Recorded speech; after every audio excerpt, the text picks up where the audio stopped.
सभी को मेरा नमस्ते।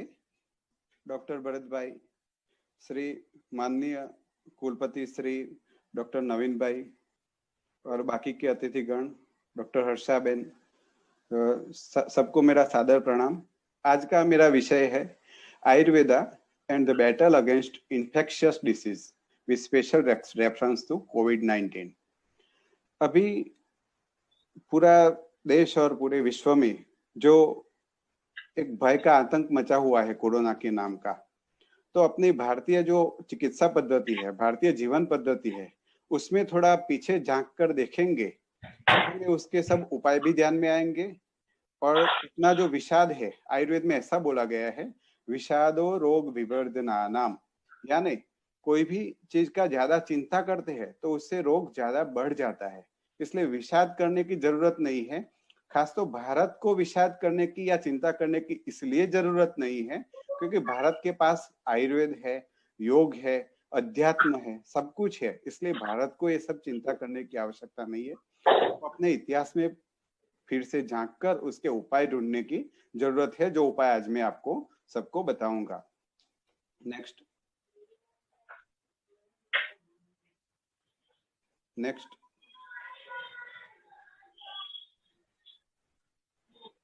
हाँ, अभी आयुर्वेद में प्रीवियस स्लाइड, आयुर्वेद में इसका जनपदोध्वंस ऐसे वर्णन है।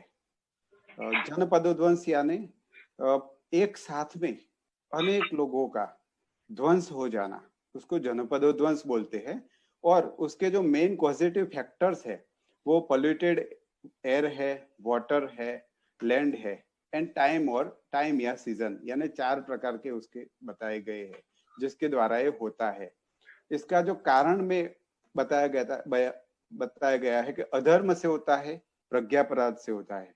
अधर्म यानी जो अपना नहीं है, दूसरे का है, वो छीनने का प्रयत्न करना, एक देश दूसरे देश के ऊपर हावी होने का प्रयत्न करना, एक व्यवसाय दूसरे व्यवसाय के ऊपर हावी होने का प्रयत्न करना, ये सब हम लोग जानते ही है। इस प्रकार का जो अधर्म है वो इसका एक कारण है। दूसरा है प्रज्ञापराध।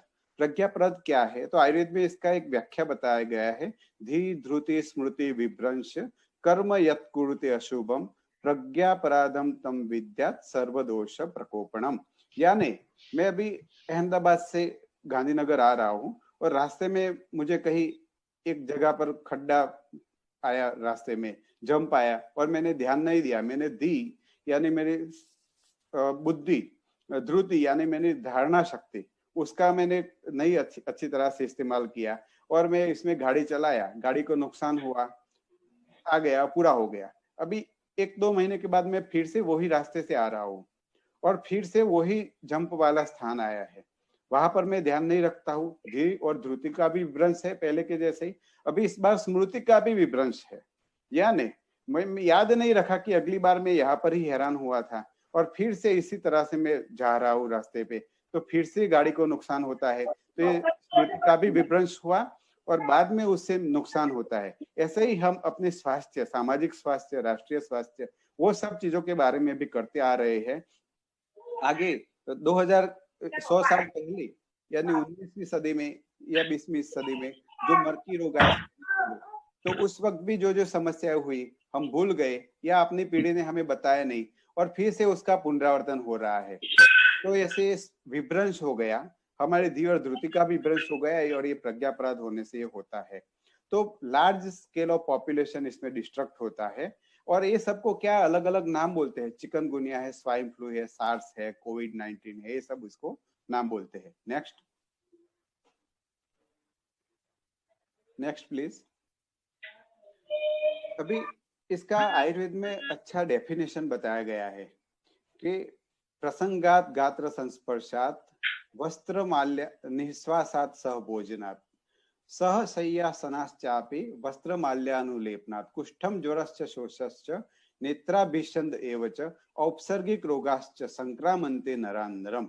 यानी ये सब चीजों की वजह से ये रोग फैलते हैं। ये रोग के अलग अलग नाम भी बताए गए हैं, जैसे कुछ इन्फेक्शियस डिसीज है, बुखार जो अभी हम इसको एक प्रकार का बुखार ही है, ये त्रिदोष सन्निपातिक, शोष यानी राज्यक्षमा यानी ट्यूबरकुलोसिस, उसका हम अनुभव कर ही रहे हैं। आंख का जो कंजक्टिवाइटिस वगैरह फैल जाता है, वो भी इस प्रकार से इन्फेक्शन से एक दूसरे में फैल जाता है। कैसे फैलता है मैं आगे की स्लाइड में आपको बताऊंगा। Next please.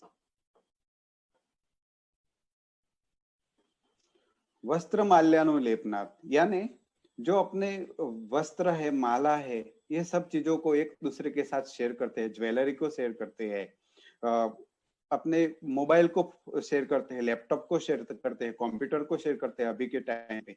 तो ये सब चीजें जो शेयर करते हैं उससे भी इस प्रकार के रोग फैलते हैं, हम जानते हैं इसके बारे में। खास तो नेक्स्ट प्लीज। सहशैया यानी किसी के साथ बेड भी शेयर नहीं करना चाहिए, ऐसा आयुर्वेद बोलता है। नेक्स्ट।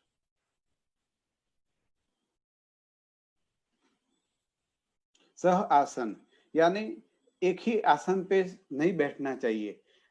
ऐसा कहाँ पर होता है? तो खास होटल्स में होता है, सिनेमा घर में होता है, बगीचे में होता है, स्विमिंग पूल में होता है कि हम एक साथ जाते हैं, बस में भी होता है। तो ये सब जरा अवॉइड करना चाहिए। Next please. प्रसंगात यानी एक दूसरे को हग करना, किस करना, वो सब चीजें भी इसमें अवॉइड करना, ऐसे रोग इससे फैलते हैं। Next please. गात्र संस्पर्शात आयुर्वेद ऐसा बोलता है कि ये सब कई लोग इकट्ठा होते हैं और उस समय एक दूसरे के शरीर का स्पर्श होता है, शॉपिंग मॉल में, बस स्टेशन पे, ट्रेन के उसमें, तो थिएटर में, जिम में, तो इससे भी ये सब फैलता है। Next please. निश्वासात यानी एक दूसरे का जो श्वास है वो भी इनहेल नहीं करना चाहिए। Next please. सहभोजनात् अपना जो धार्मिक डिनर लंच वगैरह रहते हैं, वो इस प्रकार के स्थितियों में भी ये सब रोग फैलने का संभावना रहता है। Next please. कैसे ये सब फैलता है? यानी मॉडर्न साइंस के हिसाब से तो ये बैक्टीरिया से भी फैलता है, अभी जो वायरस से फैला हुआ है, फंगस से भी फैलता है, प्रोटोजुआ से फैलता है, और कई प्रकार के पैरासाइट से भी फैलता है। Next please.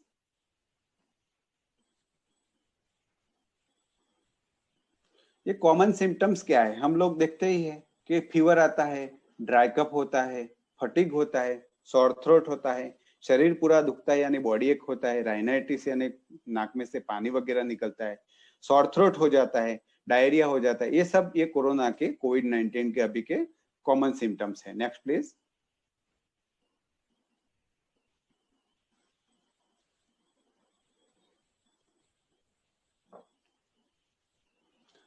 आयुर्वेद इसमें हमको क्या मदद कर सकता है? तो एक तो दो प्रकार से मदद कर सकता है, प्रिवेंशन के द्वारा और ट्रीटमेंट के द्वारा। प्रिवेंशन के द्वारा कैसे? यानी कोई भी चिकित्सा पद्धति रहता है, उसके एम्स एंड ऑब्जेक्ट्स रहते हैं। तो आयुर्वेद का एम है कि स्वस्थ से स्वास्थ्य रक्षणम, आतुरस्य विकार प्रशमनम च, है ना। तो स्वस्थ व्यक्ति के स्वास्थ्य का रक्षण करना चाहिए। और यदि वो स्वास्थ्य रक्षण की जो पद्धतियां है अलग अलग, क्या है पद्धतियां? तो इसमें ऐसा है कि दिनचर्या यानी सुबह उठते हैं तो रात को सोते हो और उसके बाद में सुबह उठते हैं, तब तक का समय उसको दिनचर्या बोलते हैं। ऋतुचर्या यानी कौन सी ऋतु में क्या खाना चाहिए, क्या नहीं खाना चाहिए, वो सब चीजों का ध्यान रखना चाहिए प्रिवेंशन के लिए। जैसे भाद्रपद महीना है तो होता है, तो उसमें भिंडा नहीं खा सकते हैं, दही ना नहीं खा सकते, मैं आगे डिटेल में आपको बताऊंगा। तो ये सब प्रिवेंशन के लिए बोला गया है ऋतुचर्या में। तो ये सब चीजों का ध्यान में रखते हैं, और साथ में इम्यूनिटी बूस्टिंग के लिए भी आयुर्वेद में बहुत कुछ है, तो वो सब करके प्रिवेंशन करते हैं। अभी है ट्रीटमेंट, यानी ये सब प्रिवेंशन के जो मेजर्स है उसको अच्छी तरह से ध्यान में नहीं रखा, कुछ प्रज्ञापराध किया, गलतियां की, और जो व्यक्ति बीमार हुआ तो उसका चिकित्सा आयुर्वेद की औषधि, आयुर्वेद के चूर्ण, टैबलेट है, काढ़ा है, रस औषधियां है, सुवर्ण युक्त औषधियां है, पंचकर्म है, ऐसे कई प्रकार के 50 100 प्रकार के अलग अलग रोगों के लिए अलग अलग विकल्प है। अलग अलग भौगोलिक परिस्थितियों में रहने वालों के लिए भी अलग अलग विकल्प है, अलग अलग ऋतुओं के हिसाब से भी अलग अलग विकल्प है। ऐसे कई विकल्प ये आयुर्वेद बताता है। Next please.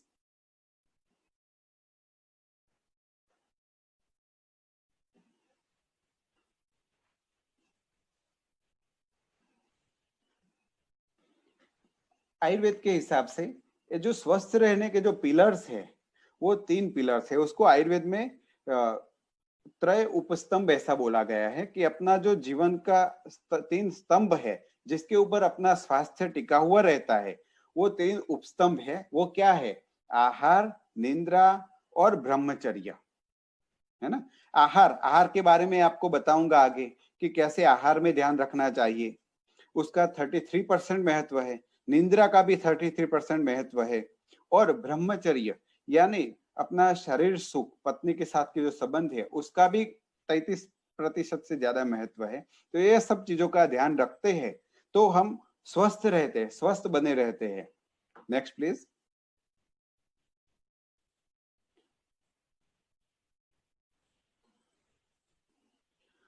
निंद्रा का जो मैं आगे आपको बोला, निंद्रा में अभी हम क्या करते हैं, रात को देर रात तक जगते हैं और सुबह देर से उठते हैं। इसका मैं स्पेशल आपको इसलिए बता रहा हूं कि आयुर्वेद का योग रत्नाकर नाम का एक ग्रंथ है, उसमें बताया गया है कि जो व्यक्ति सूर्योदय के बाद जितना देर से उठता है वो व्यक्ति का आयुष्य उतना कम हो जाता है।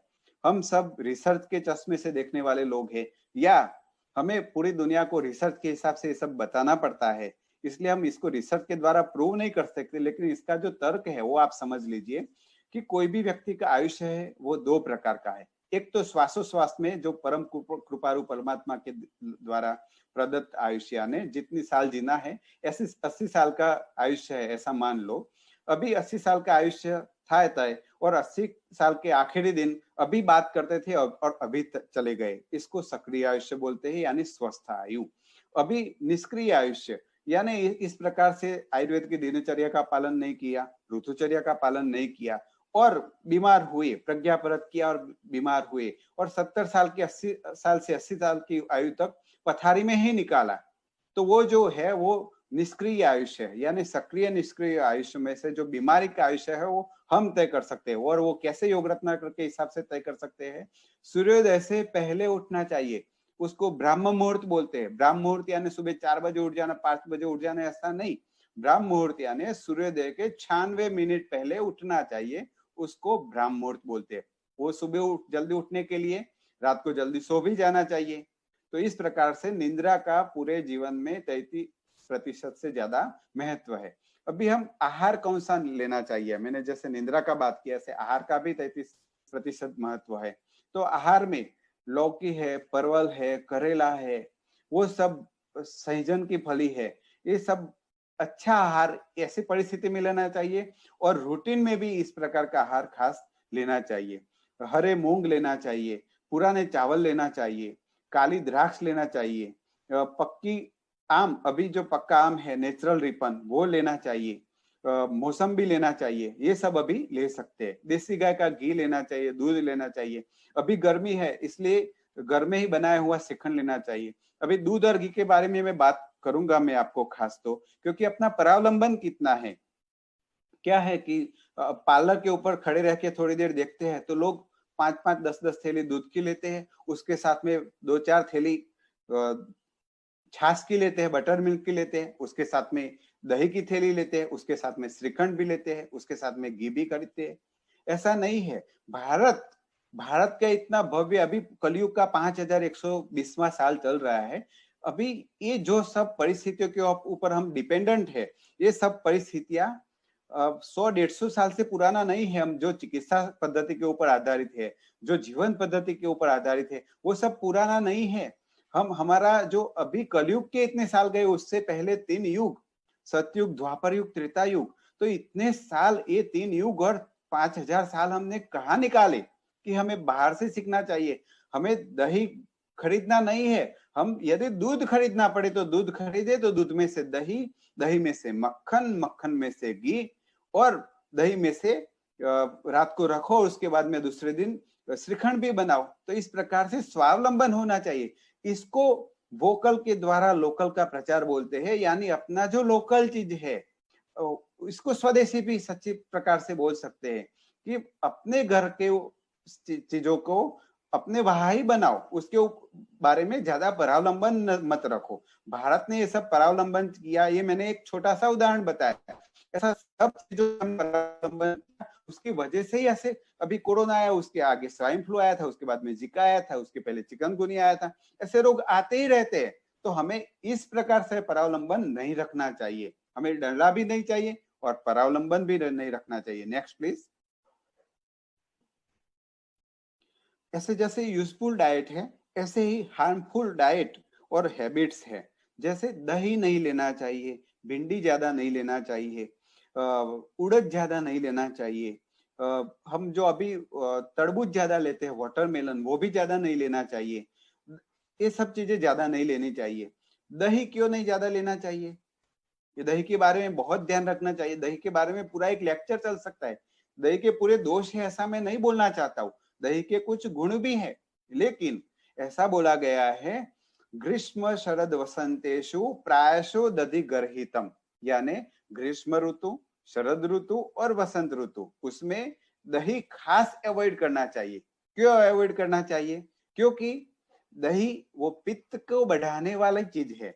यानी शरद ऋतु में भी पित्त बढ़ता है, अभी ग्रीष्म ऋतु में गर्मी है, और वो कफ को भी बढ़ाता है, इसलिए वसंत ऋतु में नहीं बढ़ाना चाहिए। अभी आपको मैंने बोला तो आपको इस ऐसा होगा कि भाई ये वसंत ऋतु कौन से अंग्रेजी महीने में आएंगी, शरद ऋतु कौन से अंग्रेजी महीने में आएगी।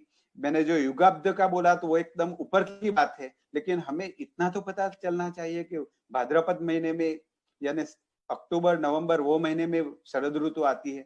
तो वो सब हमें जानना भी चाहिए। और अपने आने वाली पीढ़ी जो बच्चे हैं उनको हम जो टिकटॉक भी सिखाए, व्हाट्सएप भी सिखाए, फेसबुक भी सिखाए, लेकिन अपनी परंपराएं भी सिखाना चाहिए, ये सब चीज भी सिखाना चाहिए जो हमें स्वास्थ्य के लिए उपयोगी रहेगा। वरना इतनी सारी हॉस्पिटल थी, सब कुछ था, तो भी हमें कोरोना जैसे रोग आते हैं और पूरी दुनिया को एक साथ में कंट्रोल कर जाते हैं। तो दही ऐसे नहीं लेना चाहिए, अभी तो खास नहीं लेना चाहिए। आप भी जानो और आपके जो भी परिचित है वो सब लोगों को बताओ कि भाई दही अभी एकदम स्ट्रिक्टली अवॉइड कर दो, बाद में खाना, अभी बंद कर दो, ग्रीष्म ऋतु है तब तक वो बंद कर दो। और इसकी एक और भी वजह है दही बंद करने की, कि जो आयुर्वेद में नित्य सेवनीय है, यानी हर रोज क्या क्या ले सकते हैं और हर रोज क्या क्या नहीं लेना चाहिए, यानी नित्य असेवनीय।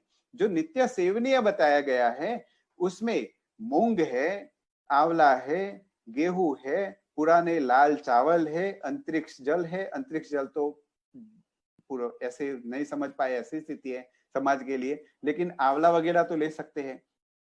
ये इसलिए इसमें नहीं लेने की जो चीजें बताई है नित्य असेवनीय, उसमें दही है, उड़द है, जो ड्राई करके हम जो सब्जी बनाते हैं, सुखा देते हैं सब्जी को और उसके बाद में बनाते हैं, वो सुकवनी का शाक, वो भी नहीं लेना चाहिए हर रोज। तो दही ऐसे हर रोज भी कोई व्यक्ति, अभी ये ऋतु के लिए नहीं, वैसे भी हमारी हॉस्पिटल में जो लोग आते हैं हम उसका पूरा हिस्ट्री लेते हैं तो पता चलता है महत्तम 95% पेशेंट रेगुलरली दही लेते हैं। रेगुलर दही नहीं लेना चाहिए, अनेक रोगों का कारण है।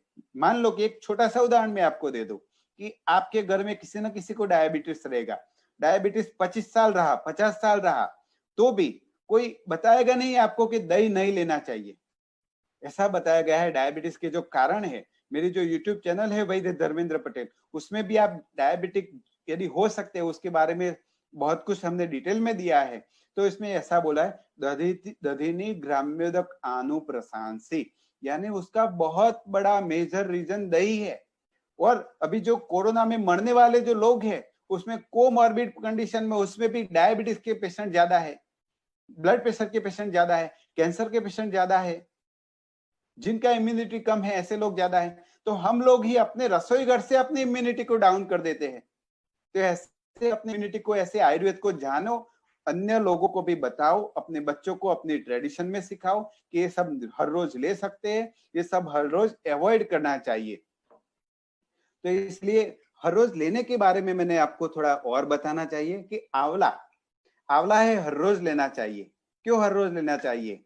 क्योंकि आंवले में जो आयुर्वेद में जो खुराक है, आहार है अपना, ऐसा बताया गया है कि षड रसात्मक आहार, यानी जिस जिस आहार में 6 रस रहते हैं, मधुर, अम्ल, लवण, कटु, तिक्त, कषाय, है ना, 6 के 6 रस रहते हैं, वो षड रस आहार बल कराणाम सर्व रसाभ्यासो बल्य कराणाम, ऐसा आयुर्वेद में बताया गया है।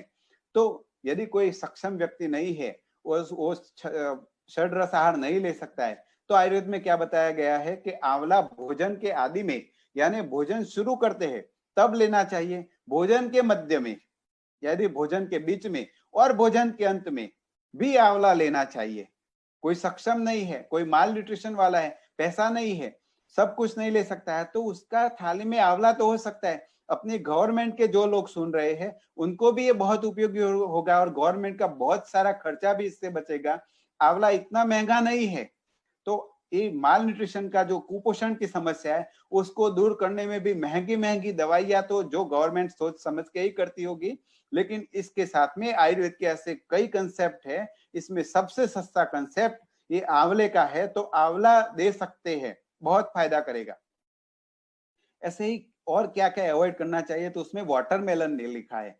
पूरे देश में जब गर्मी चालू होती है तो वाटरमेलन की पूरे बाजार भर जाते हैं। वाटरमेलन नहीं खाना चाहिए ऐसा मैं नहीं बोलता हूँ, लेकिन वाटरमेलन हर रोज रात को सोते वक्त खाना चाहिए ऐसा भी नहीं बोल रहा हूं मैं, यानी हर रोज वाटरमेलन की डिश चाहिए ऐसा नहीं होना चाहिए। कोई भी चीज का अतिशयोक्ति भी नहीं होना चाहिए, उसका सम्यक योग होना चाहिए। क्यों? तो उसके लिए बोला गया है कि दृष्टि शुक्र हराणाम, ऐसा बोला गया है। ये जो तरबूज है, वाटरमेलन है, वो आंख को बहुत नुकसान करता है और शुक्र यानी पौरुष शक्ति, शुक्र कम कर देता है पुरुषों का, तो वो इसलिए वाटरमेलन रेगुलर नहीं लेना चाहिए। अभी सब इतने वेबिनार चल रहे हैं, सब बच्चों को इसके ऊपर कंप्यूटर के ऊपर ही पड़ता है, तो ऐसी स्थिति में मोबाइल का भी उपयोग ज्यादा करना पड़ता है और मोबाइल की एचडी एलईडी सब स्क्रीन रहती है, तो ऐसी स्थिति में ऐसी कोई एक चीज है जो आयुर्वेद में बताई गई उसको जान लेना चाहिए और उसका अतिशयोक्ति नहीं होवे ऐसा भी ध्यान रखना चाहिए। एक मैंने हर रोज ले सकते हैं ऐसी अच्छी चीज को नहीं ले सकते ऐसी लिस्ट में रखना पड़ा है। काली द्राक्ष या लीली द्राक्ष, हरी द्राक्ष।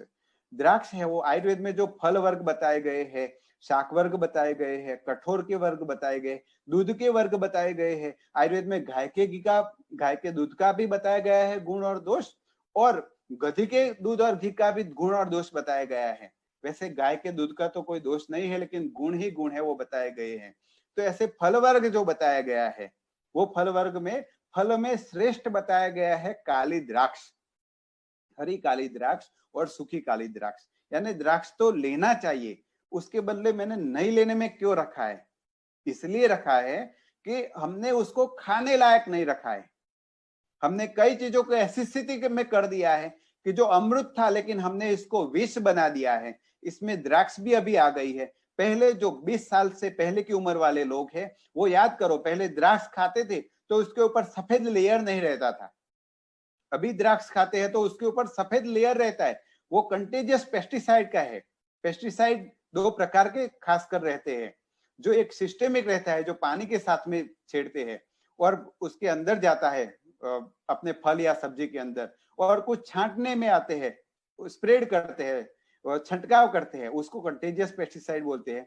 तो ये जो सफेद रंग का लेयर है वो द्राक्ष के, वो गले को बहुत बिगाड़ देता है और उसके बाद में ही ऐसे कई रोग को आने का आश्रय स्थान मिलता है अपने गले में।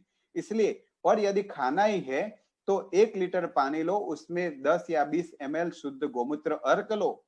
आपके आसपास में अपने देश में कई हजारों गौशालाएं खुली है, अपना कामधेनु आयोग भी इसके बारे में बहुत काम कर रहा है। और अपना जो नागपुर में गो विज्ञान अनुसंधान केंद्र है, इसमें अनुसंधान हुआ है, पूरे देश के कई सारे साइंटिस्ट उससे जुड़े हुए हैं और पूरे जो रिसर्च होते हैं पंचगव्य के, जो दूध घी दही गोमूत्र सबके ऊपर जो साइंस क्या है उसका पूरा भागवत कथा चल सकता है। तो इसके पीछे का जो साइंस है वो सब पूरे देश में प्रसारित किए जाते हैं बाद में।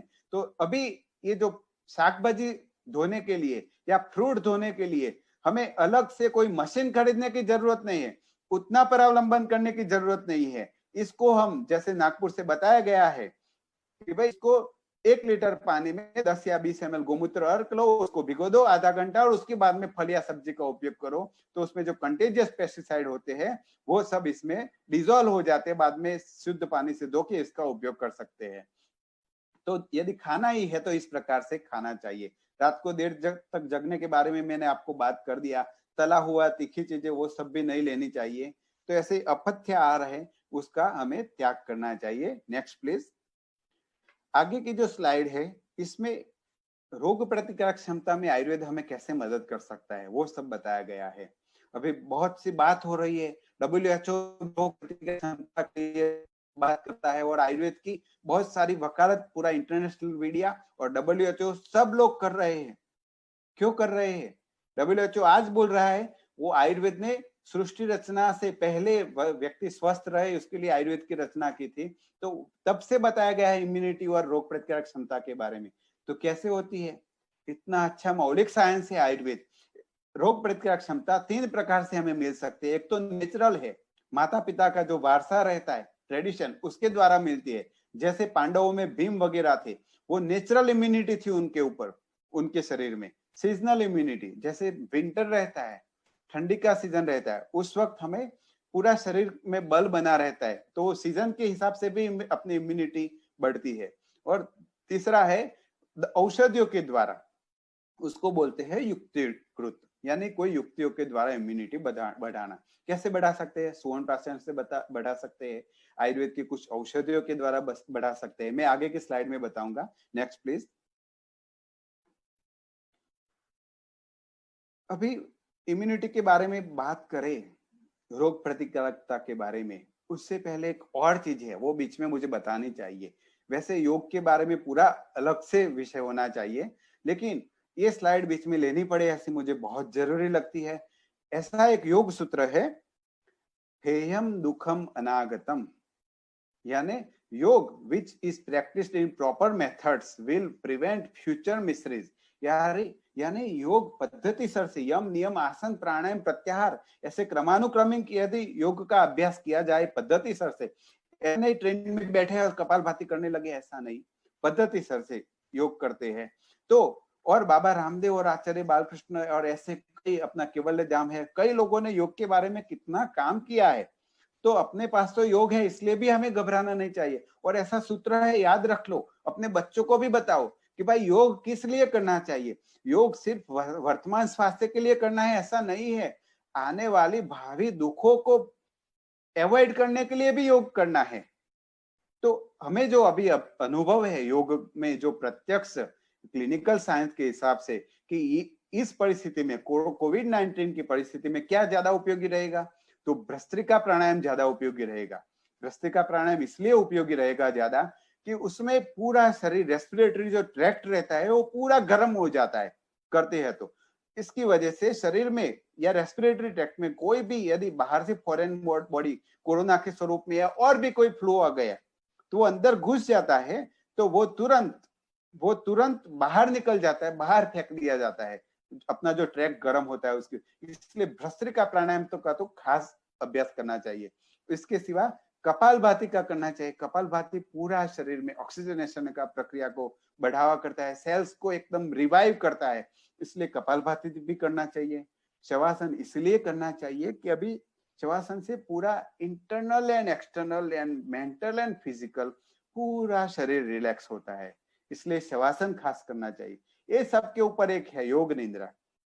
योग निद्रा इसलिए करनी चाहिए कि अभी हम उतना निद्रा नहीं ले सकते। और अपने जो कोरोना फाइटर्स, अभी मैं बात करते वक्त मेरे जो आयुर्वेद के कोरोना फाइटर्स है पूरे राज्य में, वो सबको भी मैं याद करूंगा कि ऐसी परिस्थिति में आयुर्वेद को लेके गए हैं। वैद्य महेंद्र सिंह सरवैया जो सामने से बोल के गए कि मुझे कोरोना के लिए काम करना है गवर्नमेंट को, और यहाँ पर उन्होंने काम किया।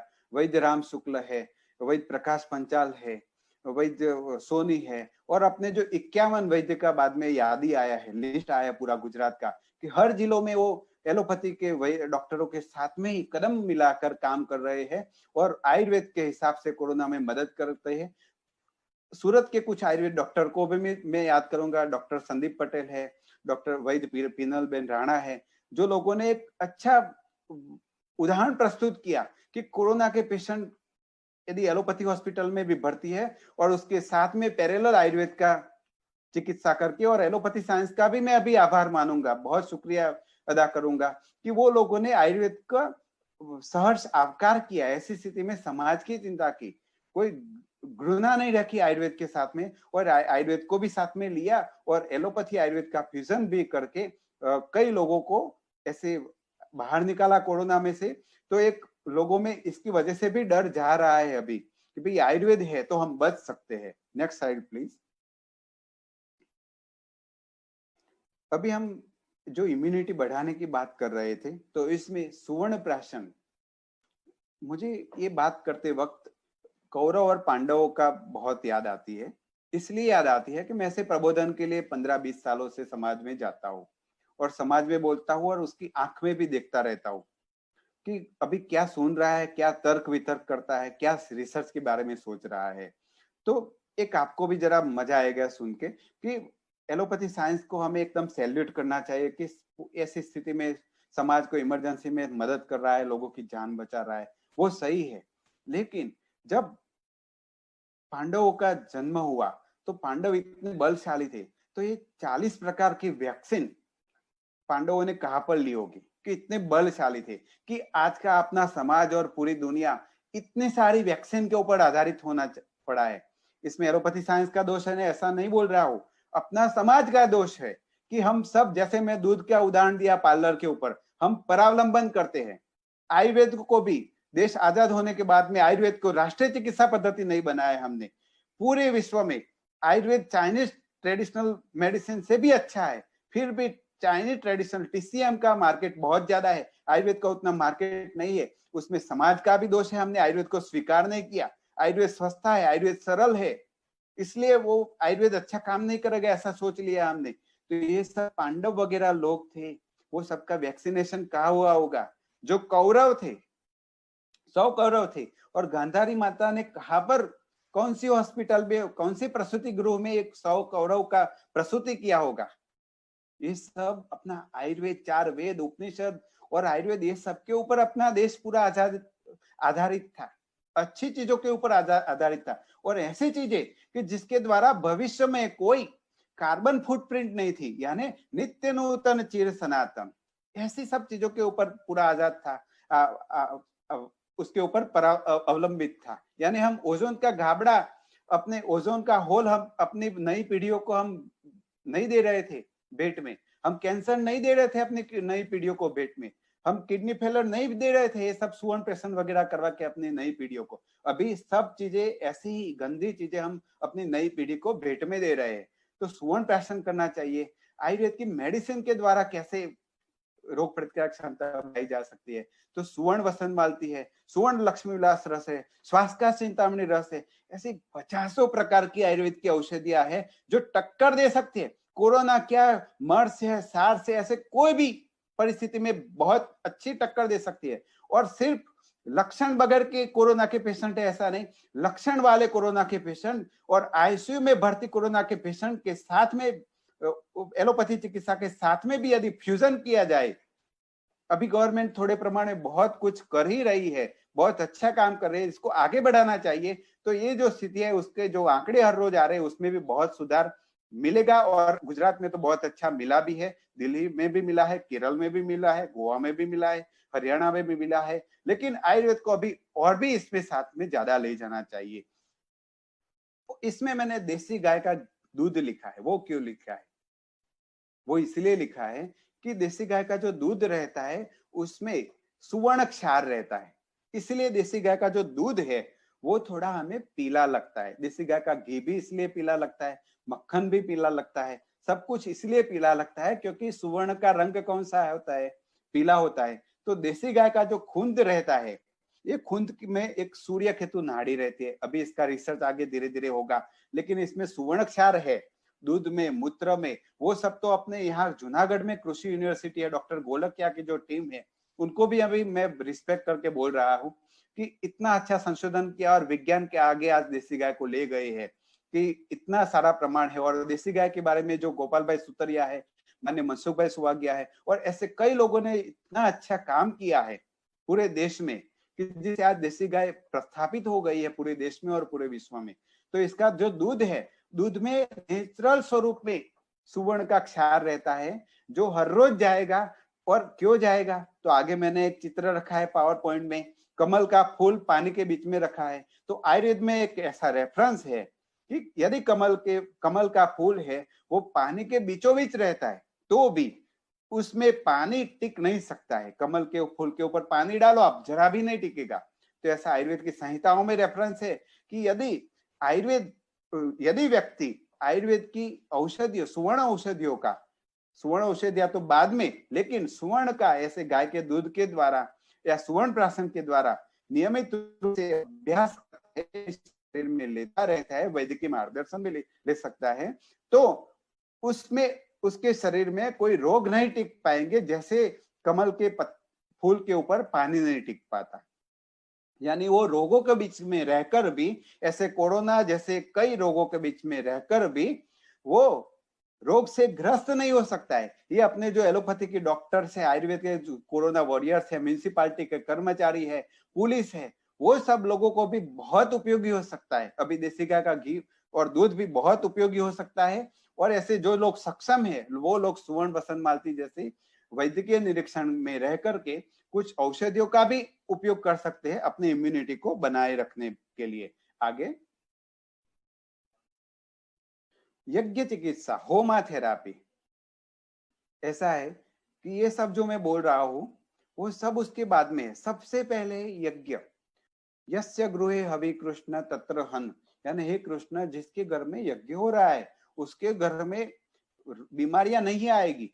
यज्ञो वे श्रेष्ठ तमम कार्यम अग्निमुखा ही देवता, यानी यज्ञो वे श्रेष्ठ तमम कार्यम एक वेद वाक्य है। वेद में कुछ गोसिप्स नहीं है, गप्पा नहीं है।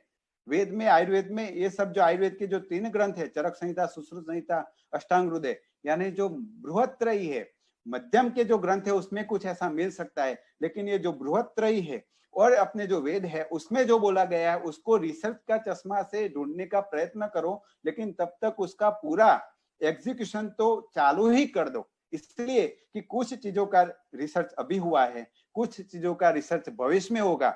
भविष्य में होगा तब चालू करेंगे तो तब तक बहुत देर हो जाएंगी। एक छोटा सा मैं उदाहरण देता हूं कि मिट्टी के और तांबे के पात्र में यदि पानी को रखते हैं तो आयुर्वेद और वेद के हिसाब से बहुत अच्छा है। ऐसा किसी को ऐसा लगा कि ये क्या बात है, वेदिया जैसी बात है, तो उसने IICR, Indian institute of chemical research, उसमें रिसर्च करवाया। उसका रिसर्च करवाया तो ध्यान में आया कि पानी को यदि ताम्र और मिट्टी के पात्र में रखते हैं 24 घंटा तो वो पानी बैक्टीरियोस्टेटिक है, यानी यदि उसमें कोई भूल से बैक्टीरिया चला गया है तो बैक्टीरिया को स्थिर कर देता है, आगे ग्रोथ नहीं होने देता।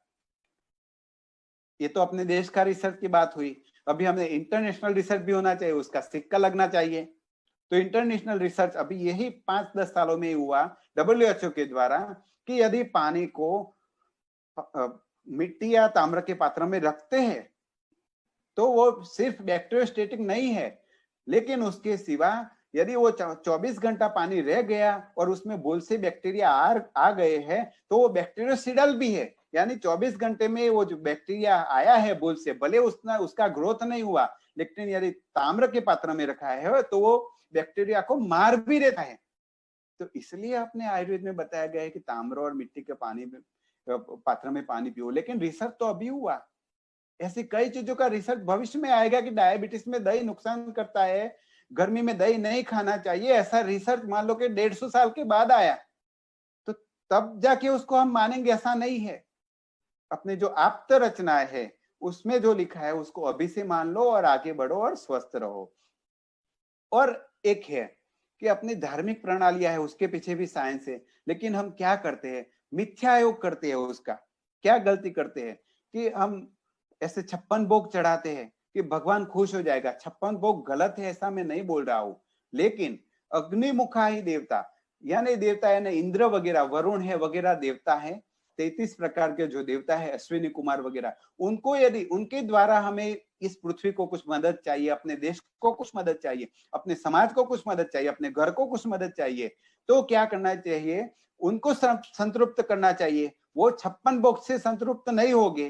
वो कैसे संतृप्त होगे, वो संतृप्त होगे यज्ञ के मुख के द्वारा हम यदि कुछ दे रहे हैं और वो जाएगा देवताओं को, उसके द्वारा ही वो संतृप्त हो रहे। इसलिए यज्ञ में कुछ डाल रहे हैं तो वो सब शुद्ध होना चाहिए, वरना यज्ञ मत करो। जितना करो वो शुद्ध करो, यानी घी डाल रहे हैं तो थैली का घी मत डालो, तैयार घी मत डालो, क्योंकि उसमें 19% मटन टेलो आएगा, तो वो यज्ञ में नहीं डाल सकते हैं। औषधियां डालो तो वो भी यदि शुद्ध है तो ही डालो, मत वरना मत डालो। तो इस प्रकार से यज्ञ करना चाहिए। Next please.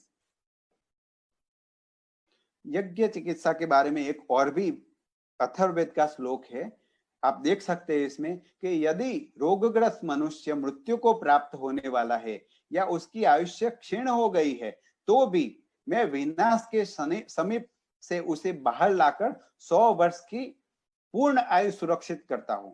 यज्ञ बोलता है अथर्ववेद के तीसरे कांड और सूत्र 11वें मंत्र दूसरा है, सूक्त 11वें में, यानी यज्ञ इतना गारंटी देता है, ये वेद का शब्द है, इस मंत्र है, इसमें गारंटी है पूरी।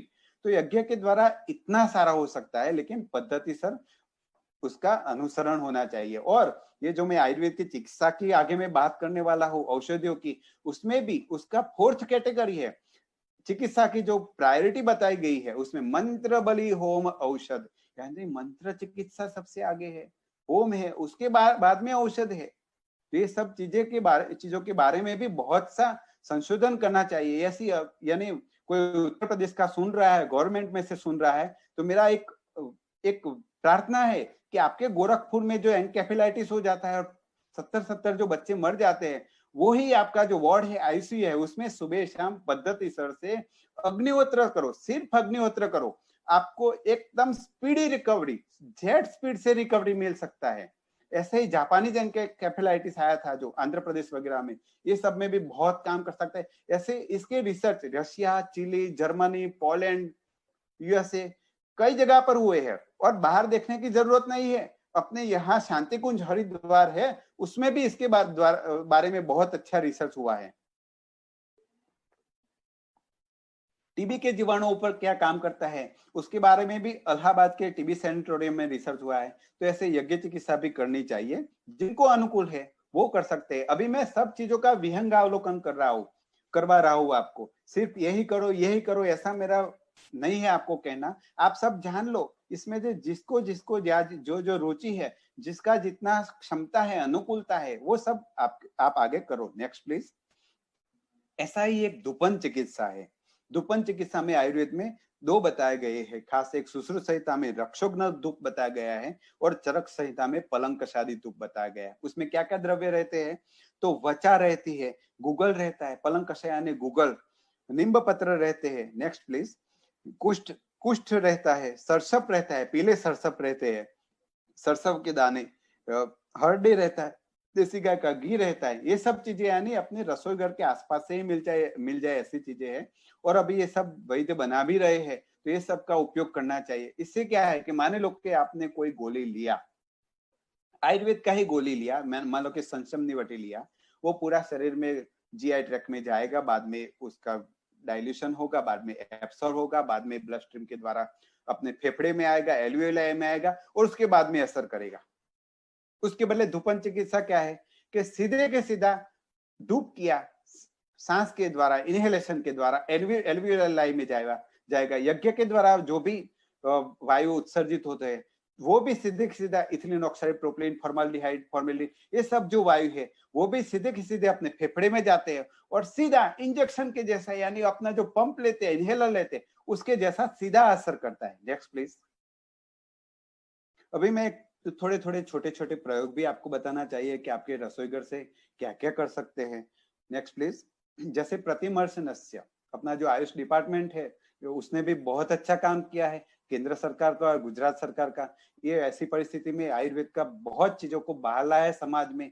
तो एक चीज है कि नाक में देसी गाय का घी या तिल का तेल या कोपरेल, उसका 2-2 बूंद गुनगुना करके ऐसे सीधा सो के, और अपना जो सिर है ऐसे जैसे चित्र में बताया गया है 35 डिग्री थोड़ा नीचे नमाओ और 2-2 बूंद डालो। कब डाल सकते हैं? सुबह टट्टी करने के बाद डाल सकते हैं, दोपहर को भोजन के बाद डाल सकते हैं, रात को भोजन के बाद डाल सकते हैं, रात को सोते वक्त डाल सकते हैं। ऐसे 14 बार तक थोड़ा गुनगुना करके डाल सकते हैं, बहुत अच्छा असर करेगा। ये अपना जो श्लेष्म कला है, इंटरनल म्यूकोलॉजिकल मेम्ब्रेन है, नासोफेरिंक्स और नसल्स का, उसको एकदम हेल्दी रखता है, एलर्जेंस के सामने टक्कर दे ऐसा रखता है। Next please. ऐसा ही एक देव व्यापाश्रय चिकित्सा बताया गया है, ये थोड़ा बीच में आ गया स्लाइड, अभी बोल ही देता हूँ। विष्णु सहस्त्र नाम स्तोत्र, मैंने कई लोगों का इसका अच्छा अनुभव सुना है, और अपना जो गुजरात सरकार का जो कमेटी बना, जब शुरुआत में कोरोना आया तब हम सब लोगों ने साथ में बैठ करके इसको विष्णु सहस्त्र नाम श्रोत्र को भी अन्य प्रोटोकॉल के साथ में रखा। बाद में इसका थोड़ा मजाक भी उड़ाया गया कि भाई ये तो समाज को सरकार ने एक धार्मिक स्त्रोत्र के हवाले कर दिया। ऐसा नहीं है, इसके पीछे साइंस है। और कल ही मेरे एक पेशेंट है गायत्री बेन ठाकर, तो उन्होंने मुझे मैसेज छोड़ा, क्योंकि अगले 2 दिन पहले के लेक्चर में मैंने बोला था कि जिन जिन लोगों ने इसके बारे में अच्छा परिणाम लिया है वो जब सब मुझे बताओ। और ये सुनने के बाद में आप अभी भी आप सब लोगों को मैं बोल रहा हूँ, बाद में मेरा फेसबुक आईडी भी है, मेरे नाम से ही है वैद्य धर्मेंद्र पटेल, यूट्यूब आईडी भी है, चैनल भी है यही नाम से। तो आप मुझे बताना कि ये सब चीजों का आपने एग्जीक्यूशन किया और ऐसा ऐसा फायदा मिला, तो मुझे बहुत आनंद होगा। तो गायत्री बेन ने मुझे बताया कि उनको कुछ तकलीफ हुई थी और हीमोग्लोबिन 5 से ज्यादा नहीं बढ़ रहा था। वो हॉस्पिटल में भर्ती थी और बाहर से ब्लड चढ़ा ले रहे थे, ब्लड ट्रांसफ्यूजन, तो भी उनको फायदा नहीं मिल रहा था। और उन्होंने विष्णु सहस्त्र नाम स्तोत्र शुरू किया और उसके बाद में ही उनको फायदा हुआ और उनको अभी कंठस्थ भी है। उन्होंने मुझे ये बताया, ऐसे कई रुग्णों ने ये 2-3 दिनों के दौरान ये सब जो मैं चीजें बोला था उसका बताया। वो सब रुग्णों का भी मैं बहुत आभार करता हूँ। और मेरे सब रुग्ण जो जानते हैं कि भाई ऐसा कुछ सर का लेक्चर है और कई लोगों में फैला देते हैं, वो सब लोगों का भी मैं बहुत कुछ आभार मानता हूँ। सब लोगों के सीधे में संपर्क में नहीं रह सकता हूँ, फिर भी आप ये सब आयुर्वेद के लिए इतना सारा कर रहे हो। दूसरा एक है ओमकार सर्व व्याधि नाशनम, यानी ये वेद का मंत्र है कि ओमकार करो, शांति से करो, वो सर्व प्रकार के रोगों यानी शारीरिक, मानसिक, आध्यात्मिक सब प्रकार के रोगों का नाश करेगा। Next please. अभी सर्दी हो गई है, आपको कफ वाली सर्दी हो गई है, तो आप आपके घर में से क्या प्रयोग कर पाएंगे? तो शुंठी घर में रहती है, शुंठी यानी ड्राइड जिंजर, काली मिर्च रहती है, लंबी पीपर यानी लॉन्ग पीपर रहती है, वो सबका समभाग चूर्ण करो और सुबह शाम शहद के साथ में आधा आधा चम्मच या पूरा 1-1 चम्मच। जो लोग कफ प्रकृति वाले हैं वो 1-1 चम्मच भी शहद के साथ में ले सकते हैं। पित्त प्रकृति वाले हैं वो आधा आधा चम्मच गाय के घी के साथ में भी ले सकते हैं, बहुत काम करेगा। Next please. ऐसे ही अभी लोगों को सूखी खांसी बहुत हो जाती है, तो सूखी खांसी में सूर्यास्त के वक्त 100 ml गरम गरम पानी में 3 ml एरंडी का तेल, कैस्टर ऑयल बोलो, वो फायदा करेगा आपको। जब सूखी खांसी आ रही है तब 100 ml गरम गरम पानी में 3 ml देसी गाय का शुद्ध घी डाल के लो, वो भी फायदा करेगा। किशमिश यानी जो अपना काली द्राक्ष रहती है, सूखी काली द्राक्ष, वो चूसने से भी बहुत फायदा करता है। और तिल का तेल गुनगुना करके नाभि में डालो, वो भी बहुत फायदा करेगा। Next please.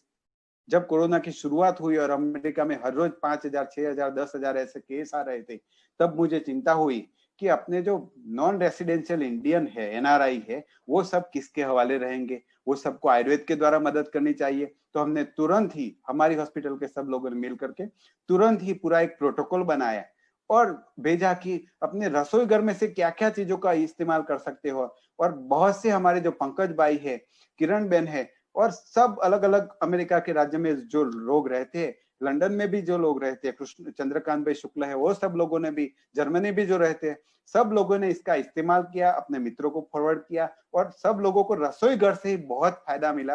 अभी भारत में भी आयुष डिपार्टमेंट ने बताया, आज मैं भी बता रहा हूँ, ये सब का उपयोग करना चाहिए, बहुत फायदा मिलेगा। गले में यदि कफ जमा हो गया है तो हल्दी का उपयोग, हल्दी और नमक उसके गर्म पानी में डाल के डीप गार्गल्स करना चाहिए, वो फायदा मिलेगा। Next please.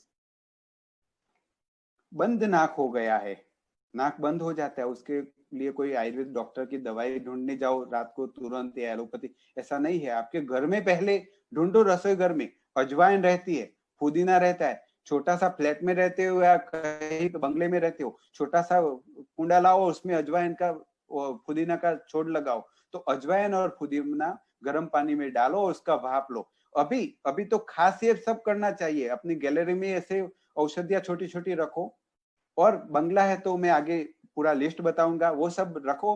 तो ऐसे चिकनगुनिया, स्वाइन फ्लू, वो सब में बहुत काम करता है। लहसुन और अजवाइन का पोटली गर्म करके उसका पैरानजल जो एरिया रहता है साइनसिस का, उसके ऊपर भी सेक करो, तुरंत फायदा मिलेगा। अजवाइन सिर्फ अकेला गर्म करके उसका ऐसे सूंघो तो भी तुरंत फायदा मिलेगा। Next please. ऐसे ही नाक में से यदि आपका पानी बह रहा है तो अजवाइन की गर्म पोटली करके सूंघो, मैंने आगे बताया उसी प्रकार से फायदा मिलेगा। और घी गरम गरम करो, घी यानी सिर्फ देसी गाय का घी, दूध यानी सिर्फ देसी गाय का दूध, तिल यानी सिर्फ कोल्हू का तेल, आगे में यदि बोलो तो ये सब ध्यान में रखना है। यानी घी गरम गरम करके उसका एक ऐसे उंगली रखो और उसको नाक में लगा दो गरम गरम, तुरंत में ही पानी बहना बंद हो जाएगा। आपको छींके आ रही है, स्नीजिंग हो रहा है तो भी फायदा हो जाएगा। Next please. नाक में जलन हो रही है तो गाय का घी गुनगुना करके या कोपरेल गुनगुना करके नाक में लगाओ, तुरंत फायदा हो जाएगा। Next please. अभी मैं अपनी हमारी एक पेटेंट जिसके लिए हमने रख दिया है, ऐसे एक मिक्सर जो हमें ये दिनों के दौरान हमारे कई रुग्णों में फायदा मिला, ये समाज के आगे हम रख रहे हैं। तो प्रतिरोधक मिश्रण यानी कंठामृत पाउडर, इसमें क्या हमने उपयोग किया, ड्राइड जिंजर यानी शुंठी, टर्मरिक और लिकोराइस यानी जेठीमध या यष्टिमधु, ये तीनों का समभाग मिश्रण लिया और बाजार का तैयार नहीं लिया। हमने प्रयत्न किया कि ये सब चीजें ऑर्गेनिक मिले और इसको सिर्फ तीन चपटी यानी 3 पिंच या 5 पिंच हर 3 घंटे में अपने जिभ के ऊपर रख दो। इसको शहद के साथ में नहीं लेना चाहिए, इसको लेने के बाद पानी नहीं पीना है, सिर्फ इसको रख दो और राह देखो, ये पूरा अपना ओरोफेरिंक्स है, पेरानजल एरिया है, सब जगह फैल जाता है और गले में कुछ तकलीफ है तो भी तुरंत फायदा करता है। इतना ही नहीं, लेकिन कोई गीत गाने की इच्छा होवे ऐसा अपना गले को अच्छा कर देता है। तो ये प्रतिरोधक मिश्रण है। हमने इसका छोटा 50-50 ग्राम वाली व्यवस्था भी की है और कल से या परसों से यहाँ के जो कोरोना फाइटर्स है, पुलिसकर्मी है और सिविल में सब लोगों को भी 1 रुपया टोकन में, क्योंकि निःशुल्क नहीं देना चाहिए, मुफ्त में कुछ नहीं देना चाहिए। जो लोग सक्षम है उसका 100 रुपया और जो लोग सक्षम नहीं है उनका 1 रुपया, और जो लोग फाइटर है वो सब लोग को भेंट के स्वरूप में हम कल से या परसों से चालू करेंगे यहाँ गांधीनगर में। तो इसका बहुत उपयोग करना चाहिए। Next please. और ये सब हमारे यहाँ से लो ऐसा नहीं है, पूरे देश में पूरे विश्व में ये सब मिलता है। और ये जो लिकोराइस है वो तो चाइनीज ट्रेडिशनल मेडिसिन से भी मिलता है और हमने लिकोराइस का इसलिए उपयोग किया और बाद में 2003 का जो सार्स या मर्स था उस वक्त लिकोराइस बहुत काम लगा था। ऐसे ही अभी ईरान वगैरह देश में ये ड्राइड जिंजर उसका बहुत उपयोग हुआ है, तो इसलिए हमने रखा है। तो ये जो प्रिवेंटिव केयर है कोरोना की, इसके बारे में गुजरात में जो काम हुआ है उसका भी एक थोड़ा स्लाइड गुजराती में है, लेकिन इसका बहुत अच्छा असर माधापर गांव है कच्छ का, वहां पर जामनगर और मुंबई ऐसे कई जगह पर हुआ है। Next please. गोल्डन मिल्क यानी 100 या 150 या 200 ml दूध है, उसमें गरम गरम दूध में आधा या नेक्स्ट प्लीज, आधा या 1 चम्मच गाय का दूध में आधा या 1 चम्मच हल्दी डाल के पीवो, ये बहुत फायदा करता है। अभी के सीजन में ये ले सकते हैं। शरबत, ये शरबत हमने इसलिए यहाँ रखा है कि अभी गर्मी चालू हो गई है। Next please. अभी के समय में सीधा काढ़े का उपयोग ज्यादा करेंगे ऐसा नहीं है, और काढ़े में भी कुछ शीत औषधियां डालनी पड़ेगी, तो ये शरबत इसमें अच्छा रेमेडी है। और डॉक्टर नीलकंठ सुथार जिन्होंने भावनगर में बहुत अच्छा काम किया था, और आगे की एक स्लाइड आएगी जिसमें मैं बताऊंगा इसका क्या फायदा मिला है। तो ये शरबत है, उसका रेमेडी आप सब लोग लिख भी सकते हैं और ये स्लाइड का फोटो भी ले सकते हैं या बाद में यूट्यूब चैनल से देख भी सकेंगे। तो जिंजर 50 ग्राम, पानी 100 ml और 2 नींबू का जूस रस लो, और इसमें कोरिएंडर यानी सूखा धनिया और जीरा दोनों 1-1 चम्मच इतना डालो, और काला नमक 2 ग्राम डालो और शुगर 10 ग्राम डालो, और ये सबको मिक्स करके 50 ml जितना दोपहर के टाइम पे आप लो। इसमें आपको यदि पित्त प्रकृति है, गर्मी ज्यादा लग रही है, तो वरियाली भी डाल सकते हैं, सौंफ भी डाल सकते हैं, वो भी आपको ठंडक के लिए काम करेगा। सूखी काली द्राक्ष थोड़ी और भी डाल सकते हैं तो वो भी आपको मदद करेगा। Next please. तो ये शरबत भावनगर में गुजरात का ठीक होने का रेशियो बहुत अच्छा था, क्योंकि ये डॉक्टर नीलकंठ सुथार और उनकी माता ने एकदम सेवा भावना से वहां के कोरोना फाइटर्स को दिया, वहां के कोरोना पेशेंट्स को एज ए मेडिसिन नहीं एज ए डाइट दिया। बाद में अभी उनको CCRAS और सब जगह से आयुष डिपार्टमेंट से अभी रिसर्च के लिए भी छूट मिल गया है, लेकिन ये दिया और बाद में इन्हों बहुत अच्छे परिणाम मिले हैं, हमने देखे, इसलिए यहाँ पर रखा है। Next please. ऐसे ही एक हर्बल टी है जो अपने आयुष डिपार्टमेंट ने बहुत बोला है इसके बारे में। तो क्या ले सकते इसमें, काली द्राक्ष यानी किशमिश 5 लो, सिनेमन यानी तज है वो 2 पिंच लो, ड्राइड जिंजर यानी अपना जो शुंठी है वो 4 पिंच लो, टर्मरिक यानी हल्दी 4 पिंच लो, काली काले मरी यानी ब्लैक पेपर 2 लो, और थोड़ा हल्दी का 4 पिंच जितना पाउडर लो, और सूखे धाना 4 पिंच जितने लो, और ये सब का 200 ml में काढ़ा बनाओ। और इसमें यदि पीते वक्त आपको शुगर डालनी है, डायबिटीज नहीं है तो नींबू डालना है, गुड़ भी पीते वक्त ले सकते हो, बहुत अच्छा काम करेगा। Next please. ये जो काढ़ा है, राम तुलसी, श्याम तुलसी है, टर्मरिक है, ये सब, और पारिजात का पत्र, अभी इसलिए क्योंकि पारिजात ज्वर में भी बहुत अच्छा काम करता है और सब लोगों के आसपास रहता है। तो ये सब का मिश्रण करके, जैसे मैंने बताया 20 ग्राम मिक्सर और 160 ml पानी, उसको पानी में उबाल के बाद में जब 40 ml रहे तब लेके सुबह शाम ठंडे समय पे, शरबत है वो गर्म समय पे ले सकते, इसको ठंडे समय पे ले सकते। Next please. स्वास्थ्य रक्षा आयुर्वेद के द्वारा, यानी वसंत ऋतुचर्या है, शरद ऋतुचर्या जैसे मैंने आगे बताया, लेकिन वसंत ऋतुचर्या में होलिका दहन, होलिका दहन के बारे में मुझे जरा 2-3 मिनट आपको बताना चाहिए। होलिका दहन हम क्या करते हैं? करते तो है कई चीजें अपनी हम फॉलो करते हैं, ट्रेडिशन को भी फॉलो करते हैं, लेकिन उसका मिथ्यायोग करते हैं, यानी गलत पद्धति से करते हैं। होलिका दहन एक बड़ा यज्ञ है, यानी दीप दीप जलाते हैं सुबह शाम अपने घर में, उसके बाद में अग्निहोत्र कर सकते हैं, कोई बड़ा यज्ञ कर सकते हैं। ऐसे ही उसके आगे का स्टेप का यज्ञ है होलिका दहन, उसका नाम है वासंती नवसृष्टि यज्ञ। यानी वसंत ऋतु में जो नए नए जो धान्य आते हैं, वो धान्य के उत्पत्ति के समय पे वसंत ऋतु में ये यज्ञ करते हैं, उसको वासंती नवसृष्टि यज्ञ बोलते हैं। तो वो करना चाहिए। उसमें अभी क्या करते हैं, नीम का लकड़ी भी डालते हैं, कोई भी लकड़ी डाल देते हैं, वो सब नहीं डालना चाहिए। उसके बदले क्या डालना चाहिए? गुलर है, आम है, वट है, वो सब का जो लकड़ी को जल्दी से दीमक लग जाती है, वो लकड़ी डालनी चाहिए उसमें, और कोई लकड़ी नहीं डाल सकते हैं। अकड़े का लकड़ी भी डाल सकते हो, सब लकड़ियां सूखी होनी चाहिए, वो सब डाल सकते। क्यों वो सब डालना है? तो कार्बन मोनोऑक्साइड नहीं उत्पन्न होए उसके लिए डालना चाहिए। क्यों डालना है? तो जो हम औषधियां डालते हैं होलिका में, वो औषध जल्दी से फटाफट जल जाए, और उसमें से जो उपयोगी गैसेस है, वो सब गैसेस है, वो जो जैसे कि इथिलीन ऑक्साइड, प्रोपिलीन है, फॉर्माल्डिहाइड है, ये सब गैसेस अच्छी तरह से इवोपरेट होवे, इसलिए ये सब लकड़े वो ही डालने चाहिए। खजूर डाल सकते हैं, जुआर का धानी डाल सकते हैं, और देसी गाय के गोबर के कंडे डाल सकते हैं। मुझे बहुत गर्व है कि मैं एक किसान पुत्र हूँ, मैं एक देहाती व्यक्ति हूँ, और मेरे गांव में कृषि होती है, घर में गोबर का लिंपन था, और ये सब जब होलिका दहन करते थे उससे 15 दिन पहले से हम गाय के गोबर के कंडे का पूरा हार बनाते थे, और होलिका दहन की शाम को वहां रख आते थे। वो पूरा साइंस है।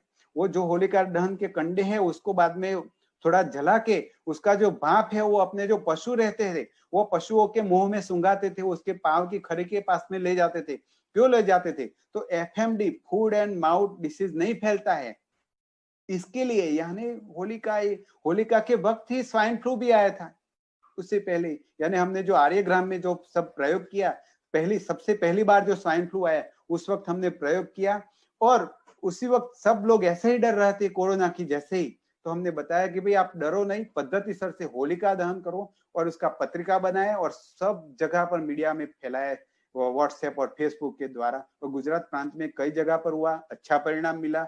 बाद में 5 साल तक पूरे देश में ऐसे ही कई जगह पर लोगों ने किया और बहुत अच्छा परिणाम मिला। लेकिन उसमें जो डालना है वो शुद्ध डालना चाहिए। तो पूरे देश का एक ही दिन, एक ही तिथि में, एक ही समय पे ये वासंती नवसृष्टि यज्ञ करते हैं, तो पूरा पर्यावरण शुद्ध होता है।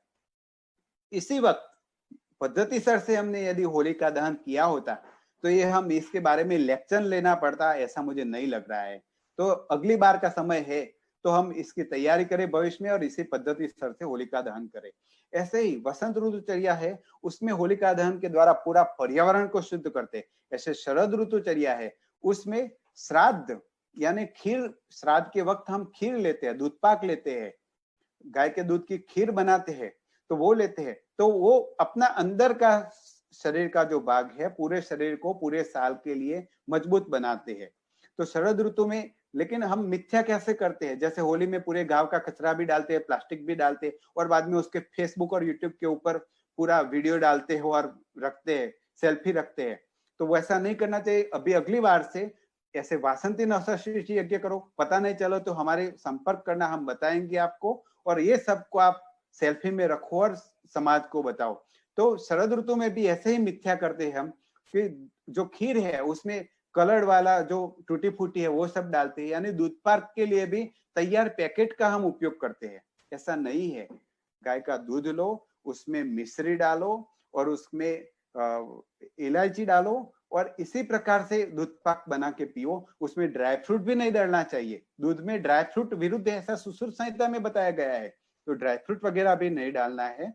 पद्धति सर से करो, जितना भी करो, वरना नए रोगों को आमंत्रण मत दो। दूध पाक तो खाते हैं, उसके बाद में गुजरात में गोटा खाते हैं तले हुए। बस शरद ऋतु में ये सब नहीं खाना है। रात को देर तक जगते हो और ये सब करते हैं, ऐसा नहीं करना चाहिए। देर तक तो जगना है, लेकिन ऐसे पद्धति से करना है। ऐसे ही मैंने दिनचर्या के बारे में आपको आगे बताया। ऋतुचर्या और एक ऋतु जा रही है और दूसरी ऋतु आ रही है, तो जो जा रही है वो ऋतु का धीरे धीरे अवलंबन कम करके दूसरी ऋतु का जो चर्या है उसका पालन करना चाहिए। हम सब लोग को ये अपना जो व्हाट्सएप नंबर है 9427614152 94-276-14-15-2, ये व्हाट्सएप नंबर के द्वारा हजारों लोगों को जैसे जैसे ऋतु आने वाली है दूसरी, उस ऋतु का या ऋतु चल रही हो और कुछ जोखिम है तो पूरा ऋतुचर्या, अभी वसंत ऋतुचर्या हमने भिजवाया था, आगे उसके पहले शरद ऋतुचर्या भी भिजवाए थे, ऐसे दही के बारे में भी भिजवाते रहते। तो आप लोग भी ऐसा ऐसा सब ले सकते हो यहाँ से और समाज में प्रसारित कर सकते हो। व्यायाम के बारे में मुझे बताना चाहिए कि व्यायाम है आदि शक्ति से, नेक्स्ट प्लीज, आदि शक्ति से ही व्यायाम करना चाहिए, यानी अपने पसीना आए उसके बाद में व्यायाम बंद कर देना चाहिए। ये मैंने आपको आगे बताया। मिथ्या आहार विहार क्या करते, होलिका दहन, दूध के बारे में बताया। दूध, हम थैली के दूध का प्रयोग करते हैं। अपने देश में हजारों गौशालाएं हैं, तो वो दूध में और अपना जो डॉक्टर वल्लभ भाई कथरिया के द्वारा जो कामधेनु आयोग है, पूरी गौशालाएं और भी बढ़े। अपनी केंद्र सरकार ने इतना अच्छा आयोजन किया है। तो ये सब गाय का दूध अभी बहुत जगह पर उपलब्ध है। गौशालाओं को कई जगह पर दूध डेयरी में भराना पड़ता है, उसके बदले देसी गाय का दूध का उपयोग करो। क्यों उपयोग करो? तो जो दूध का थैली है वो भारत में 111 कैंसर जनक जो कार्सिनोजेनिक चीजें है उसमें टॉप 10 में दूध की थैली है। इसीलिए मैं दूध के बारे में समय निकाल के आगे आपको बोल रहा हूँ। तो ये देसी गाय का दूध का उपयोग करो, उसमें कई ऐसे तत्व भी है कि जो कैंसर के सामने लड़त भी देते हैं। ऐसे गुड़ भी हम सफेद उपयोग करते हैं, उसके बदले नेचुरल गुड़ का उपयोग करना चाहिए। खाद्य तेल भी हम रिफाइंड उपयोग करते हैं, नेक्स्ट प्लीज। तो रिफाइंड नहीं उपयोग करना चाहिए, कोल्हू के तेल का उपयोग करना चाहिए। ऐसे ही हम जो गलत गलत चीजें करते हैं, मुझे रखने की इच्छा हुई कि सल्फोस की गोलियां गांव में बहुत लोग करते हैं, तो ये बात को गांव के कई लोग सुन रहे हैं अभी, तो ये ऐसे नहीं करना चाहिए। क्या होता है? कैंसर होता है, इसलिए नहीं करना चाहिए। Next please. ऐसे कंपेरेटिव जियोग्राफिकल कंक्लूजन है कि अहमदाबाद की क्या स्थिति रही ऐसी स्थिति में, दिल्ली क्या क्या स्थिति रही, मुंबई की क्या स्थिति रही। और आप गांव में जाओ, अभी सरकार ने छूट दिया है, कई लोग सूरत से आ रहे हैं, मुंबई से आ रहे हैं, और उनका पहला प्रतिभाव सुनना, जब अपने गांव में पाव रखते हैं तो पहला प्रतिभाव सुनना कि ऐसा बोलते हैं, क्योंकि मैं ग्रामीण व्यक्ति हूँ, मुझे पता है कि स्वर्ग का अनुभूति होता है। क्यों होता है स्वर्ग का अनुभूति? कि अभी लॉकडाउन के पहले नदियों का क्या स्थिति था, माउंटेन्स का क्या स्थिति था, वृक्षों का क्या स्थिति था, हवा क्या क्या स्थिति था, गंगा नदी का क्या स्थिति था। और अभी बड़े बड़े पर्वत भी दूर से दिख रहे हैं, शुद्धिकरण हो गया वातावरण का। तो ये कोरोना ने करवाया है, इसलिए थैंक्स टू कोरोना। अभी नुकसान भी बहुत है, लेकिन ऐसे पर्यावरण को तो फायदे भी बहुत है। Next please. जो कोमॉर्बिड कंडीशंस है, जैसे किडनी डिसीज है, कैंसर है, ऐसे रुग्णों को इसमें खास ध्यान रखना चाहिए। और आगे मैंने, नेक्स्ट प्लीज, आगे मैंने आपको बताया है कि भाई रोग प्रतिकारक क्षमता बढ़ाए रखने के लिए क्या क्या करना चाहिए। वो सब चीजों का हम मदद लेके, आयुर्वेद का मदद लेके सबसे बच सकते हैं। तो जो कोमॉर्बिड पेशेंट्स है उनका जो मृत्यु होता है उससे हम बच सकते हैं। Next please. अमेरिका में कोविड के उपचार में उपयोगी हो सकता है आयुर्वेद। Next please. दूसरी स्लाइड में है अमेरिका में आयुर्वेद की धूम, यानी कई ईरान ने भी बहुत उपयोग किया, जापान ने भी उपयोग किया, चाइना तो अपनी ट्रेडिशनल मेडिसिन का उपयोग कर ही रहा है, पूरे विश्व को नहीं बता रहा है, लेकिन अब हमें इसके सिक्के भी लग रहे, इसके स्टैंप लग रहे हैं अमेरिका वगैरह के, भाई अब ये सब लोग देश भी आयुर्वेद का बढ़ावा दे रहे हैं। यानी Ayurveda here there and everywhere, अभी सब जगह पर आयुर्वेद फैल रहा है। तो आयुर्वेद को पूरा पूरा उपयोग करो सब लोग, और ये सब समस्याओं में से बाहर निकल जाओ, ऐसी मेरी अभ्यर्थना है। मैं डॉक्टर भरत भाई और उनकी पूरी संस्था का आभारी हूँ। ये सब चीजें मुझे आयुर्वेद की जो बातें हैं वो समाज के बीच में रखने का मुझे बहुत अच्छा मौका मिला, और आप सब लोगों ने पूरा शांति से मुझे सुना, और इसको सुन के आप सब लोग भविष्य में कुछ अच्छा परिणाम लेते हो व्यक्तिगत जीवन में, सामाजिक जीवन में, तो मुझे बताना, मुझे बहुत आनंद होगा, क्योंकि मैं स्वार्थी हूँ जरा, जो भी कुछ बोलता हूँ तो बाद में उसका परिणाम भी समाज को मिलना ही चाहिए, ऐसा मेरा अपेक्षा भी रहती है, प्रयत्न भी रहता है। तो मुझे इसका वृत्त कथन भी करेंगे तो बहुत कुछ आनंद होगा। खूब खूब आभार, धन्यवाद, नमस्कार।